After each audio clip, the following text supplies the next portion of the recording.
the only really big thing I want to discuss in this meeting is the upcoming gem5 release. Um, which so we were aiming just to for people who maybe haven't been on certain threads. I do feel like the information hasn't been delivered to everyone through the same channels. But our original goal was to release on November 22nd. And we realized by the end of last week that there was a lot of PRs that we really wanted to get into the release that just wouldn't make that time frame because that would mean the staging branch would have to be created now and tested quite intensely.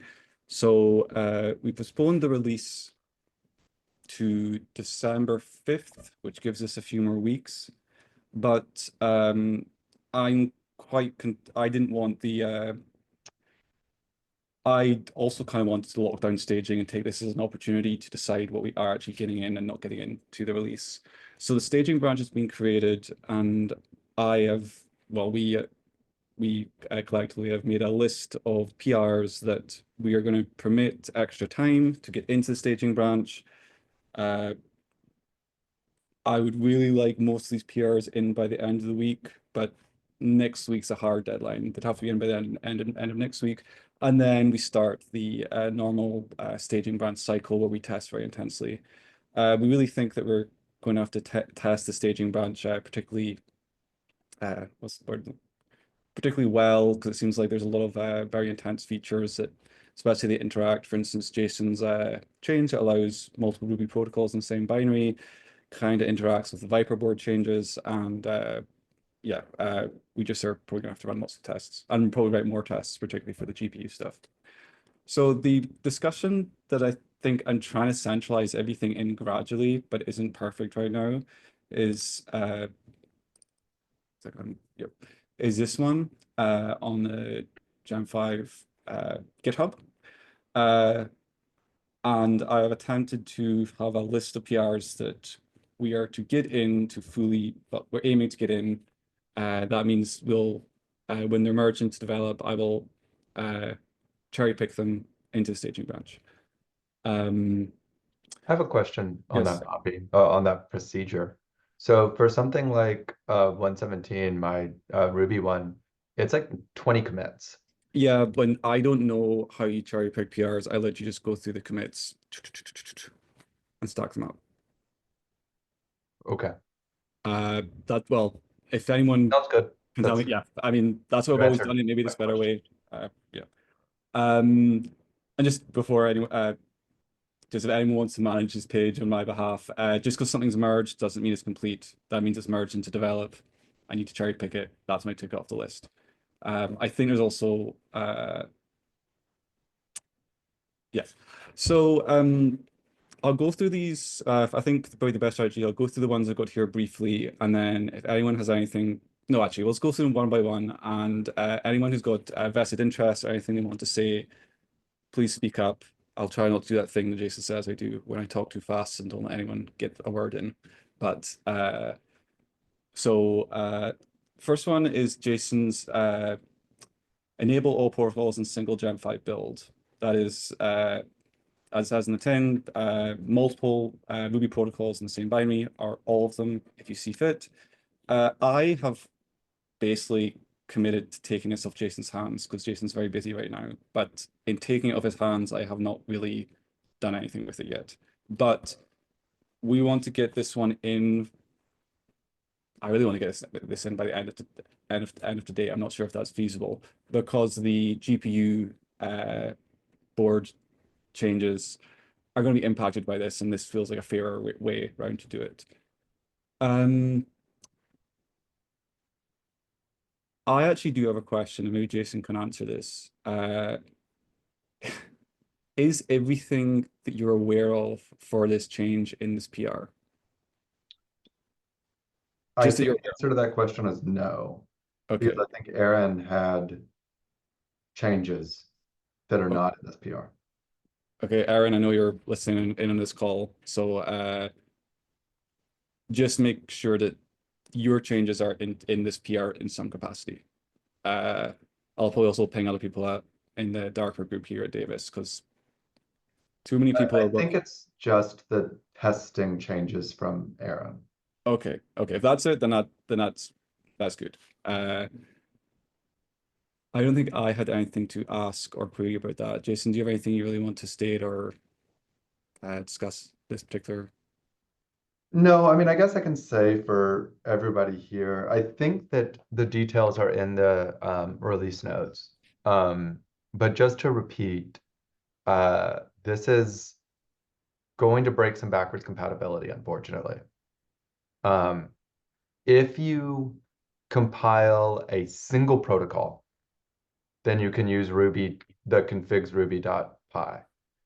If you compile more than one protocol into it, the configs ruby.py is going to break terribly.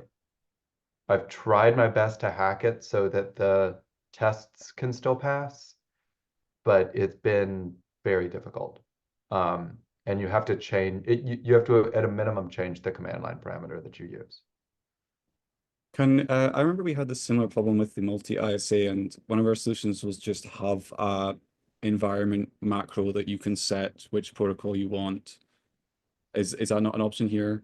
Like when you run that? Yeah, so that works in some cases. Mm, So instead of doing an environment variable, I have another command line parameter. mm, okay.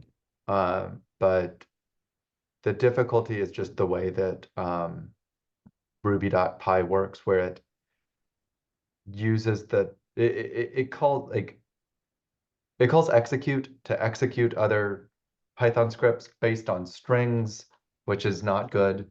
And then it also the underlying problem is that every single protocol used to have exactly the same name for completely different controllers.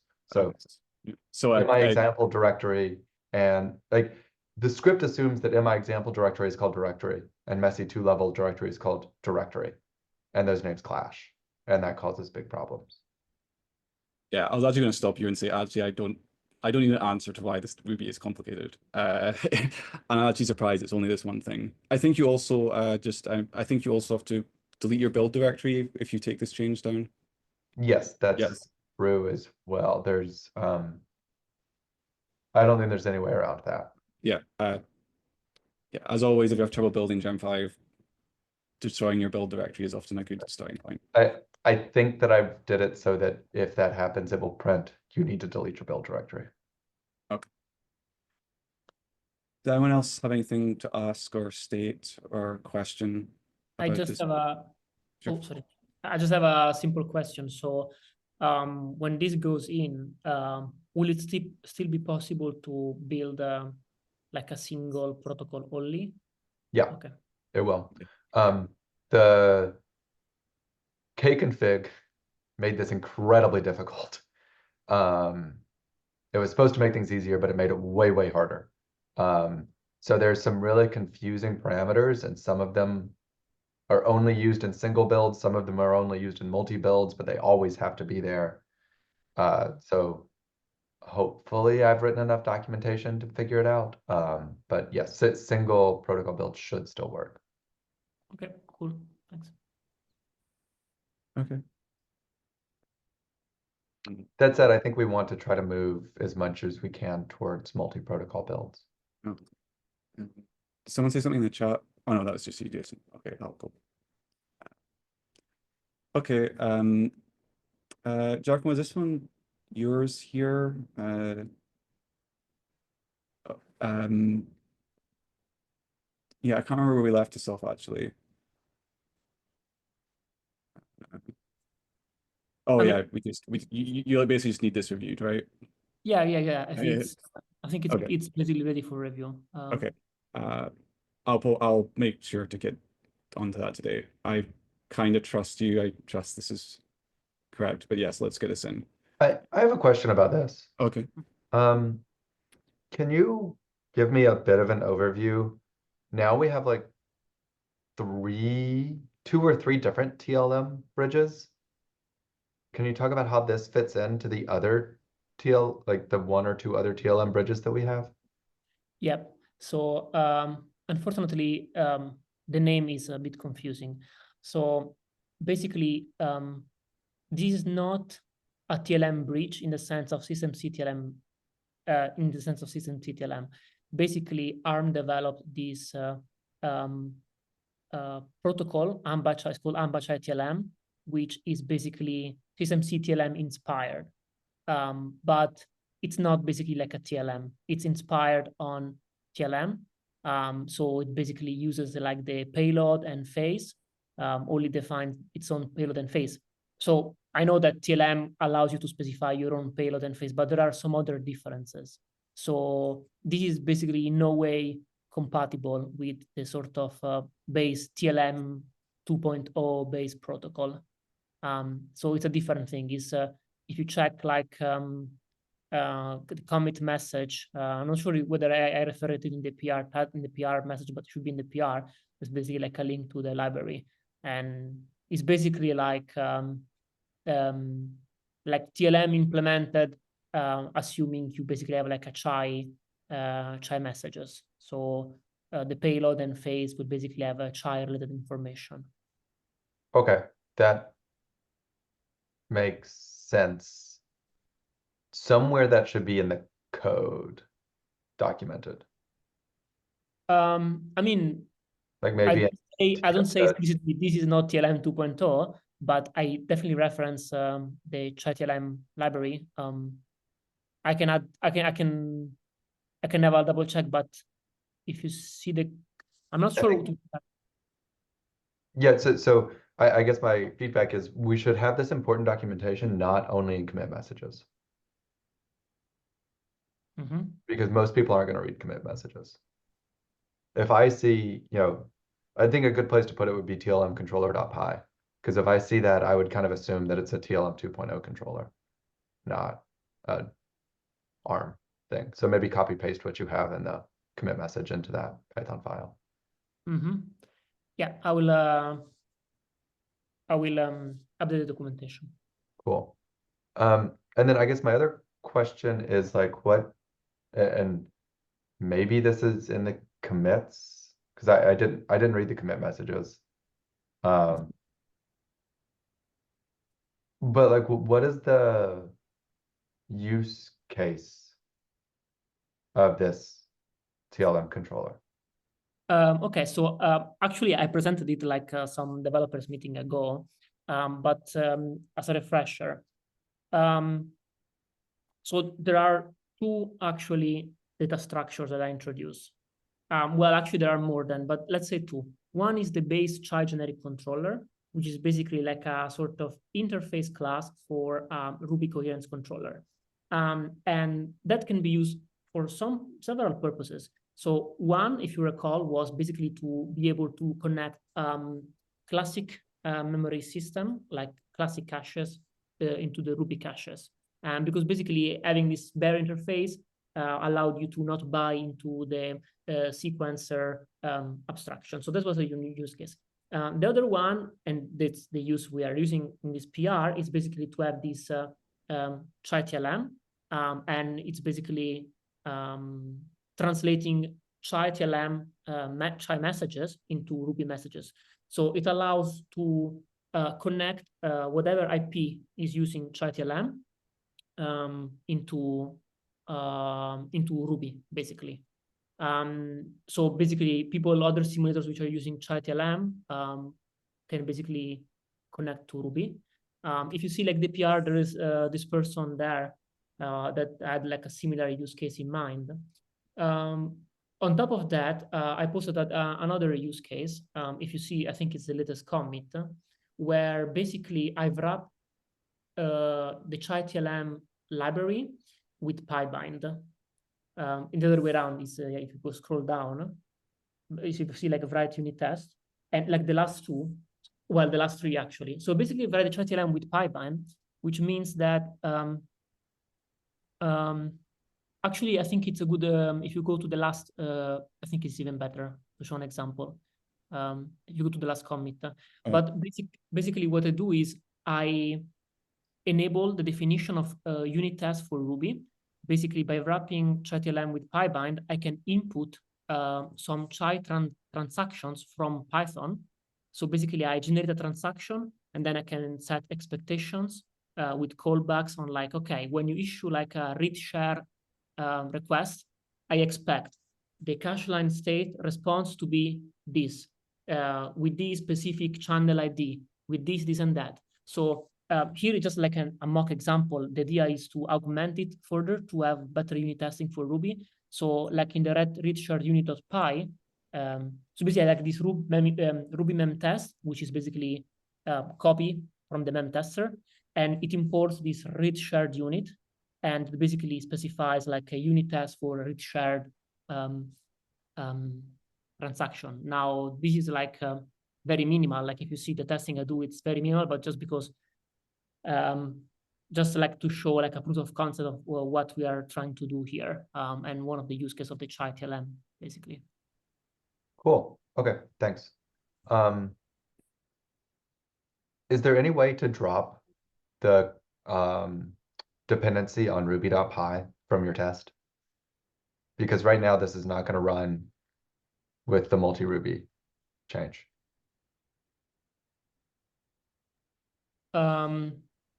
What's the alternative? Because if there is another alternative, I'm happy to do that because I'm not a huge fan. Well, so you're using chai, right? This test only works with chai. So just import the chai config. Yeah. All right. But there's also other things that the Ruby script is doing, right? Which I can, okay. It shouldn't be too much for the test. Like most of that stuff is, yeah, it shouldn't be too much for the test. And since chai already is done in a object-oriented way, it should be pretty straightforward. So I can do that. But I'm a bit with work. So if you allow me to do like a sort of late addition close to the release in the staging branch, I'm fine. Otherwise, the following days. Well, I think Jason's big worry and mine too is we just got a lot of things that are basically merge conflicts coming up. So I think we want to get Jason's multi-Ruby change in first, and this test will just fail if it has the Ruby in it as it is. Yeah, what I worry about with the multi-Ruby and kind of why I'm pushing for this, especially in the test, is since ruby.py doesn't work in the multi-Ruby case, we're going to be adding a bunch of new compile targets to our tests because we need to test the all Ruby stuff. So we need to add at least 2 new compile targets, maybe more, to our tests. And I don't, like, if we can find a way to not have to keep all the other compile targets that we already have, that would be best. But Giacomo, you do, I said at the beginning, I would kind of like most of these PRs merged by the end of the week. Realistically, I know that's not going to be the case. You probably still have most of next week as well, if that gives you enough time to put in these changes. But yeah, I mean, unless I'm missing something, like I'm perfectly happy because this is like really chai specific, right? I'm perfectly happy to say this script only works with a single protocol, and if you want to use this, well, but the problem is that we have to build in that new protocol in our tests, and like building is what takes most time in our tests. Yeah. Okay. Yeah. Well, in fairness, Jason, I don't think he's actually running. He's not integrated this into. Oh, has he? No, I haven't. I haven't. Sorry. Yeah. Yeah, these tests don't actually run. They're just in the test directory right now. But you wouldn't, the test lib won't be picking them, right? Yeah. From my looking through this, yeah, it doesn't hook in. You're just putting testing code there, but I'd have to. Well, okay, we shouldn't integrate dead code here. Well, I mean, I don't want to. I really don't want to pay anyone for actually writing tests. I think that's always a good thing. I mean, if you did want to do it, you're like Will Ireland, I guess it's really, I really have to trust that you do actually do this refactor at some point before, like, well, within the next couple of weeks max. I'm even happy. I'm even happy for you to not merge this PR and keep it as it is. And then I'm gonna push a commit on top, and then when I push that commit, and I also will have to rebase for the multi-Ruby thing anyway. Okay. So when that happens, you can merge it in a block. So I guess to be very selfish, this is completely on you. If you get this PR complete by end of next week max, I mean, next week being Friday of next week, then yes, we will merge it, assuming everything is sound, and that'll be in the staging.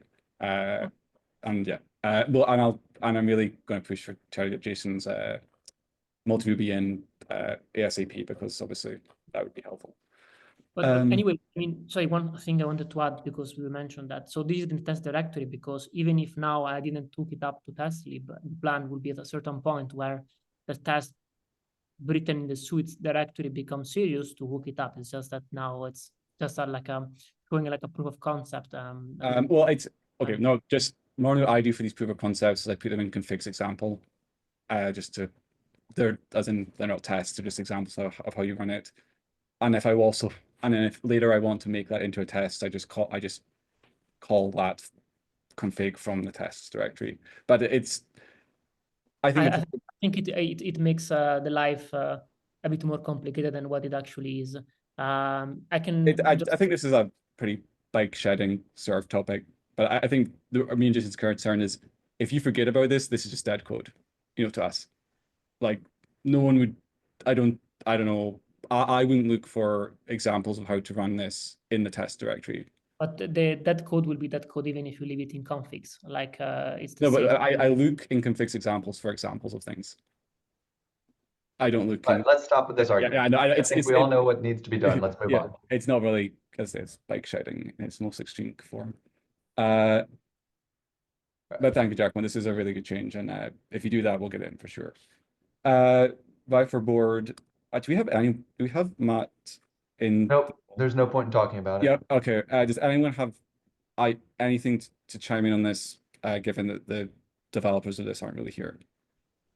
All I'll say is we've got stuff at UC Davis that I'm going to really push to get merged on top of this. There's various standard library improvements and some stuff that I don't know too much about. So there will be updates to this, hopefully over the next day or two. Yeah, and if Matt was here, I'd say this is a really great contribution because it is. It's just, yeah. Okay. The loop analysis thing here is Zhang Tong at UC Davis is working on some loop point improvements in gem5. They're pretty independent to the rest of the project, so I'm going to get these in. This is mostly my guilt here. I was supposed to review these like weeks ago and I never did, so I promise to get this in. Add interface is set, binaries in FS mode. I don't know why we push this for this release, but it seemed to be a nice feature everyone kind of liked. Allows you to get a disk image through new interface. You can set a binary to be executed when that disk image is booted in some cases. Obviously, most gem5, obviously, if you understand how gem5 works, there's lots of caveats in that. Statically compiled binary has to work in disk image, etc., etc., etc. But it's nice and it's merged and developed. I will try to pick it to the staging branch. This one here, I haven't kept up with discussion on this. But I remember, Giacomo, you had some issues and Jason said it was fine. Is there any conclusion on this? Yeah, that I approved it. So oh, okay. Oh, yes, I see. And Jason, your approval still stands. Sure. I don't think any changes have happened. Thanks, Giacomo, for reviewing that. Yeah, this person was very patient and he reached out to me directly asking to get us in. So I'm really happy we can get it in.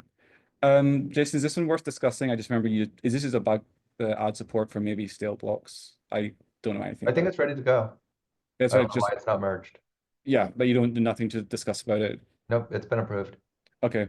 Last one, I do feel like we're forgetting one here, but anyway, the improve exit event return. This is something I'm probably mentioned in every single meeting I've had in the last year, but there is a PR if you want to look at it. It's very undocumented right now, but I'll give you the 5-sentence rundown of how this new system works. From the simulation, you will return integer. I think it's 32-bit or 64-bit. And that is then filtered to the C++ side, through to the Python side. And with that ID, we trigger certain exit events. And this does sound quite similar to setup we have now with the generators, but there's a couple of very important improvements there. The first is this will allow people to create their own exit event types without, well, us developers. Right now, it's very hard coded. There is a set of different exit events that don't really fit everyone's cases, and they aren't flexible enough to really deal with it. Now a user just has to, as long as they pick integer that isn't already reserved by another thing. So right now, I think in my example, I've got 2 or 3. So one of them's like 2 tick reached is I think ID 1, and take checkpoint is ID 2. So when these IDs are passed, these certain classes with methods are triggered and execute code. And the user can now just say, oh, I'm going to make my own exit event. And in the simulator, I'm going to return an ID of 65. And as long as there's something on the Python side that maps 65 to the correct instantiation of a class, they can do whatever they want on whatever exit events they choose. You can also override default exit events. I've got an example of that in the PR where you can say, okay, for every 2 tick exit event, don't do the default behavior, actually just do this behavior. It might not seem very significant now, but we've actually got a lot of stuff that kind of depends on this, particularly things like our gem5 orchestration framework. We want to be able to more clearly send signals to gem5 to do certain things from exterior processes, and being able to have a much wider multiplicity of exit event types and dynamic and very quickly add them as needed is really going to help. I think that's all I really had to say to advertise that. Does anyone have any? I think I might have lost everyone in the call, but if anyone has any questions on that, you may ask, or if anyone has any comments. Oh.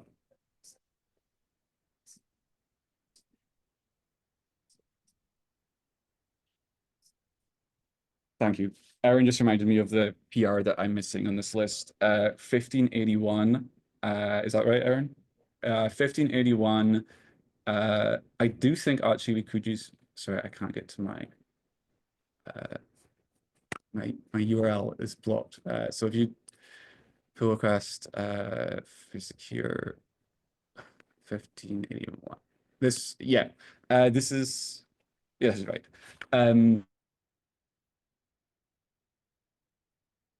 This is fixing the x86 IO hole, allowing us to have standard library boards with greater than 3 GB of memory.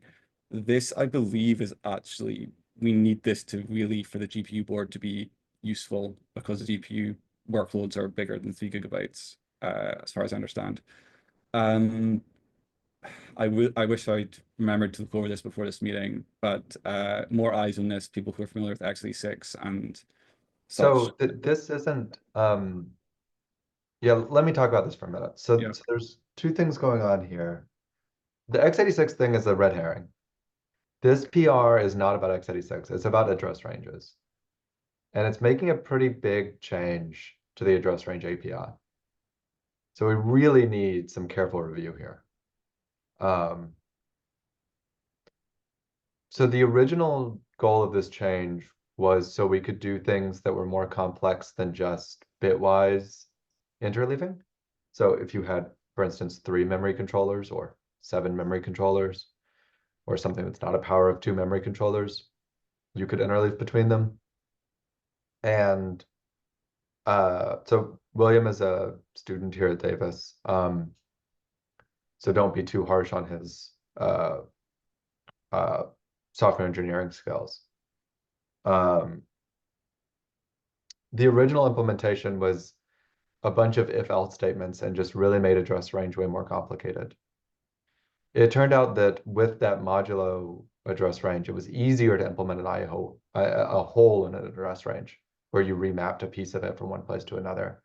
Again, because we weren't just doing this really simple bitwise interleaving. I asked him to try to make this more object-oriented. and improve the software engineering of it. That has turned out to be harder than I thought it would be, and harder than he thought it would be. Because of the way address ranges are used all over gem5, it, from what I can tell, is impossible to have a new kind of address range that implements the same API, because there's a lot of copies all over the code. We don't pass this by reference many places at all. So that causes a big problem. So what William is now doing is kind of going back and trying to do just the IO hole with bitwise interleaving and just going to be adding more code to address range. All that said, I think it's really important that we, even in a hacky way, solve this IO hole problem for x86.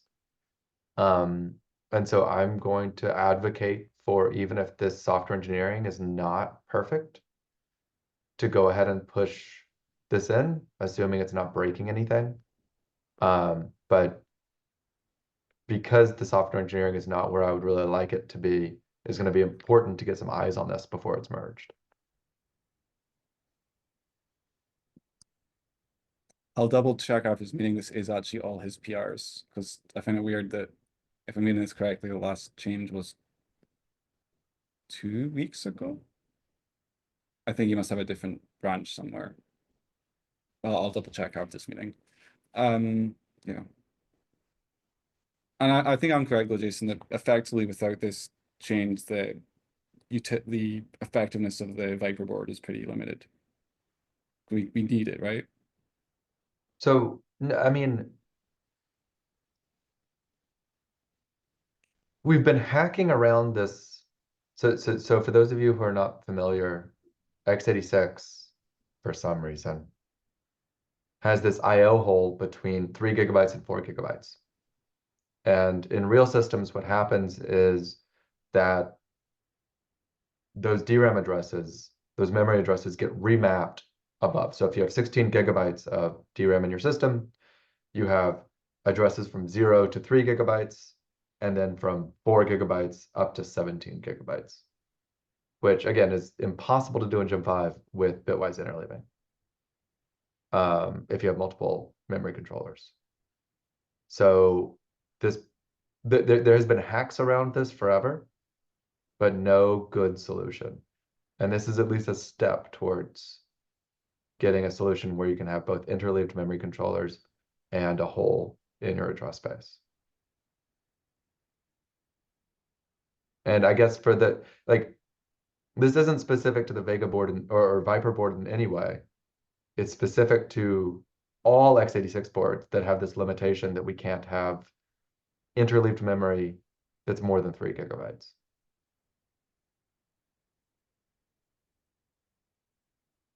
Without Okay. hacks. If anyone wants anything to say about that or comment, otherwise, yeah, the message I think is clear. More eyes, better. If you can't help out, then please do. Giacomo, do you have any thoughts on this? Maybe not specifically on the implementation, but just on the goals of making this improvement to address ranges? It's something that we were thinking about like some time ago. So I think I welcome this change, but no, not so. Yeah, the concern is more in the implementation and trying to make sure nothing breaks fundamentally. Yeah, I think our goal should be nothing breaks, not that it's a perfect implementation. Because I think that to get the right implementation is going to be a massive refactoring of everywhere that uses address ranges, which we really don't want to do. Yeah, but I understand. But on the other hand, like because address ranges are so important, then we also shouldn't be too eager to push code which is difficult to maintain, and it's Well, like yeah. it's a backbone. So I understand your point, but exactly, especially because it's a pain in the ass, so we don't want to rush it in my opinion. Well, I mean, I think rushing it in is overstating it. I think that, I mean, depending on what it is, right? Like, yeah, we can get something in that's not perfect and iterate on it in the future, as long as we're not having to change the APIs. I think we need to, I mean, this is eh, just eh, pure speculation from me at this point because I haven't seen the yeah. PR. So, Well, and I think the PR in its current form is not worth reviewing right now because I think it's going to change significantly. But the other thing is like this has been a problem for 15 years. Like when I started with gem5, I ran into this problem and have been hacking around it for the entire time that I've been using gem5. And if someone is finally willing to get up and do something and try to fix it, like something is better than nothing. And even something that is a little bit hard to maintain, I think is better than nothing because this limitation of 3 GB memories in x86 has been a really big problem for a long time. I think from a software engineering point of view here, I just say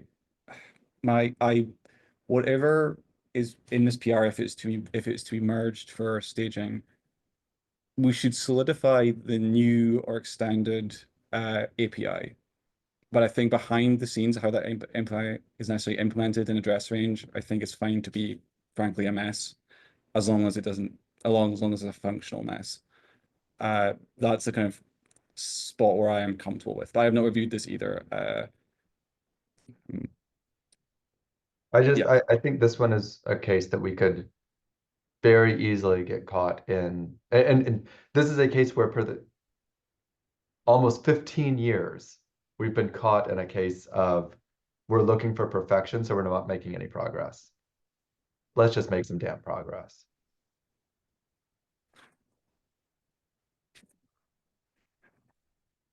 okay. Again, Or at least have that mindset when we're looking at this and realize that no one has done anything on this for a very long time. I think it's obvious, but whatever is here, it's probably better than this current restriction. uh, you know, Well, okay, I would say within the current PR is not, well, but yeah, I well, think yes. we can find something that is. I'm convinced this isn't even fully up to date, so I'll definitely see what the situation is with that.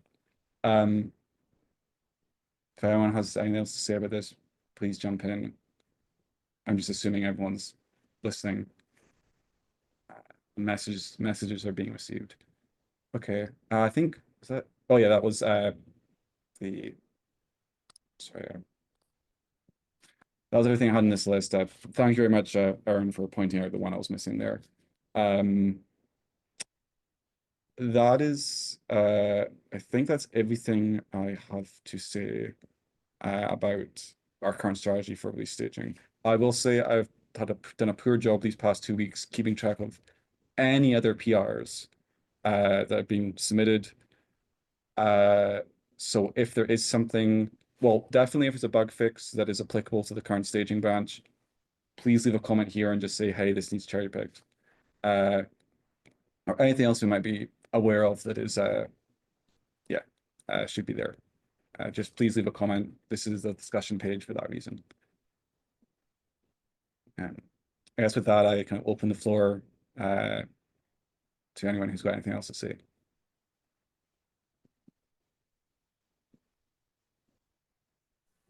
I've got, I guess, a follow-up sort of question on some work I'm doing that is not PR ready at this point, but kind of related to the dilemma about an invasive API breaking change. I think a couple months ago, I had mentioned I was working on something for master's project, which was kind of adding variable cache regions to support specifically one paper that I was trying to reproduce, but turned out to be a decent chunk of effort, and it's kind of been on the back burner for a bit. But as I've been preparing that. I'm kind of looking at either, an invasive kind of API breaking change that would have effects on, data blocks and abstract cache entry, or for what I've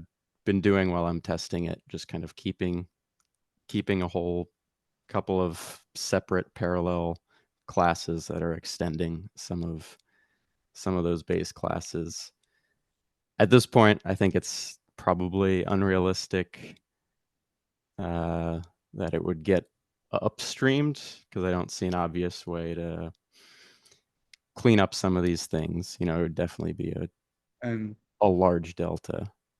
Well, first of all, so I'll just say I have this exact same problem with stuff in the exit events, and yeah, it's always a decision between breaking things or having these two parallel tracks to support both, and it becomes rather messy. But I'd say, what have you submitted this? Is this code somewhere where at least we can see it and use it and reference it potentially? Yeah, actually, I'm trying to remember if I I have mean, it you set can to make it as private. you can make it as a draft PR. I mean, I have no idea about this change. Apologies for not paying too close attention, but if you keep it to yourself, it might just die forever. If you put it as a PR, at least we can maybe reference it if we come back to it, or we can say it's good enough and we want to take it over and try to get it in some form. Okay. Sharing code, worst case is we ignore it, but you're definitely not going to be shouted at for doing so. Yeah, I appreciate that. Yeah, I had been aiming to have it, at least viewable by now for 24.1, but not that I was expecting anything. But I'll try to get something reviewable within the next couple of weeks. And if for some reason you run out of Steam, we would appreciate if you can make the push anyway. And yeah, just you can have a giant disclaimer goes, this is just for reference. It references this work I did. It might be useful. Implements these features. Not ready. Yeah. Definitely, we definitely trying more and more to archive everything on GitHub in some capacity. So that would be helpful. And if you have any questions, feel free to email me directly about gem5 development if you have any specific questions. I don't think I go completely open-ended on when and when not to break an API, but I might be able to help. All right. Mm. Thanks, Bobby. There is anything that I wanted to add with respect to this. So of course, like if you want to push the PR as a whole, of course, like you're welcome to do so. Another approach that you might be willing to consider is like if you think that pushing too much altogether and like sort of cleaning things up, it's too much of an effort. You might be willing to basically split it into multiple chunks. And for example, you said that you made like several changes to like the abstract cache and some other data structure in order to make your study work. Well, some of these changes might not be just related to your particular study, but could be useful in general. So if you want, you can also take this sort of lateral approach where you select some bits and pieces which are logically separate and can stay standalone in the simulator, and you can basically push them in a separate PR. I would say it's up to you. So you can still contribute to the project even if you don't contribute as a whole with your specific study. Yeah, that is something I was thinking about, because I have some kind of separate sort of slick and coherence changes, and then kind of one more cohesive, generic, region-based wrapper that I think I can split up. But thanks for the suggestion.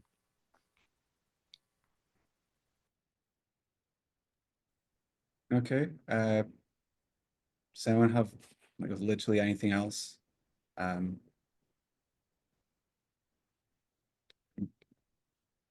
Okay. I guess, yeah, I mean, one last little thing. So we're looking for release on December 5th, but the week of Thanksgiving here in the US, so the 25th to the 29th.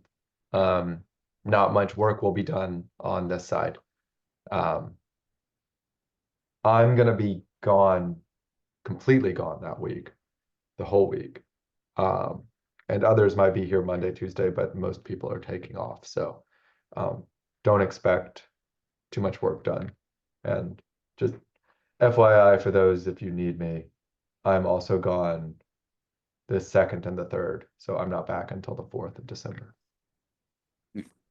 But I think I'm correct in saying, Jason, if I remember our schedule, that we aim to have these PRs need to be in before Thanksgiving anyway, pretty much. Right. Yeah, so like if you're kind of leaving it that late, then yeah, you're probably in trouble anyway. But yeah, so as just I would sort of reiterate what I said at the beginning, just for yes, this December 5th. That is mostly due to how our times, vacations, and various things work here at UC Davis, but 5th is pretty hard deadline for us. We always have the staging branch. They are intensely tested for at least 2 weeks before I can't really give you the exact date of what that would be, but essentially means that the PRs we're giving more time here. Well, we're very much want to give them more time because they're all good contributions. I think realistically by the end of next week is probably the latest. We'll try to do what we can, given our bandwidth here, to help people along. But that's pretty much where we're at. And I'd say it's it's I've got a bit of criticism to myself that I should have definitely give people a heads up about this release a lot sooner. I think I'm going to have to make our timetables more publicly known, because I tend to keep them annoyingly just by whispers. I send emails to people and random emails I send to people. But also this is a symptom of Gem5 success in a way. I think this is I've never seen so many people rush to get in such large and impactful features at this knowing there's an upcoming release of Gem5. So I think the project's definitely in a healthy position despite me a bit more stress. I'll do what I normally do and do an awkward like 5-second pause if anyone else wants to jump in and say anything. Otherwise, I'm not sure we have a dev meeting next month. We'll send an email up about that, but it will certainly be after the next release. So any way you can help out, please do. And thank you everyone joining the meeting. No one seems to be interrupting me and saying there's a last minute thing. In which case, thank you. And this will be put on our YouTube channel. It's been recorded. Please email me if you want me to snip any embarrassing comment, but all the comments here were actually pretty sensible. So yeah, you'll archive well. Okay. Thanks, everybody. Thanks, Brian. Thank you. Bye.